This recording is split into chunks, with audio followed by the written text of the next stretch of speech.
we understand that we can achieve moksha, liberation, through knowledge. But what about karma? What about bhakti? And what about that aspect of surrendering to God? What role does that play? Yes. Swami Vivekananda talked about the 4 yogas. It's just his classification. It's a masterly classification of various paths of spiritual practice. So any number of yogas are there. The Bhagavad Gita talks about each chapter as a yoga. So 18 chapters, 18 yogas. Now, what Swami Vivekananda did was, all these various paths, he classified them under 4 heads. And so that somehow it's caught on now. It's popular now, the 4 yogas. So there is the path of knowledge, the Jnana Yoga, which I often talk about. But there is the path of meditation, which is Raja Yoga. The path of devotion, surrender to God, faith, devotion, surrender.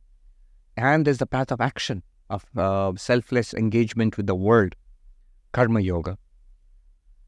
Now, what are the roles of these yogas? It depends on what paradigm of spiritual life you're taking up. All these paradigms are true. But for example, if you take up the Advaita Vedanta paradigm, in that case, it's Jnana Yoga which is the top. Because the paradigm is, all our problems are due to ignorance.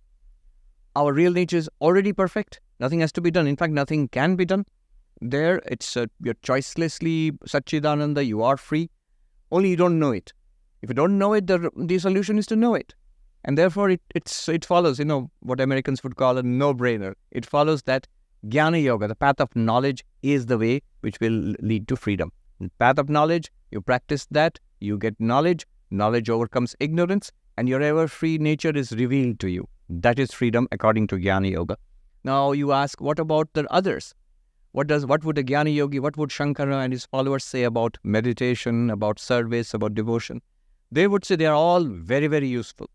They will not give you enlightenment and freedom immediately, but one cannot have enlightenment and freedom without them. So, in another way you can put it, they are necessary, but they are not sufficient. Enlightenment comes from knowledge. If you get knowledge by whatsoever means possible, you are enlightened. However, to get this knowledge, one needs preparation. And devotion, service, meditation, all are very powerful preparatory practices according to Advaita Vedanta. But if you change your paradigm, if you go to Vishishta Advaita Vedanta, another school of Vedanta, which is a primarily devotional school, where they will say, ultimately our problem is that our karma, we cannot free ourselves from our karma without the special grace of God. God is the ultimate reality of which we are a small part.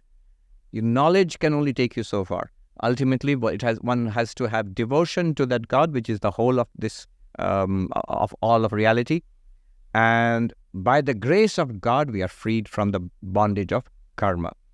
So they privilege Bhakti Yoga above the others. And they will say knowledge is useful and meditation is useful. And especially karma, in their case, it'll be more ritualistic karma. Actual, what you might call puja part, the rituals which we perform in temples and shrines. So depending on your paradigm, you will see one or the other of the yogas are raised in hierarchy, and the others are always, in Sanatana Dharma, all the yogas are there.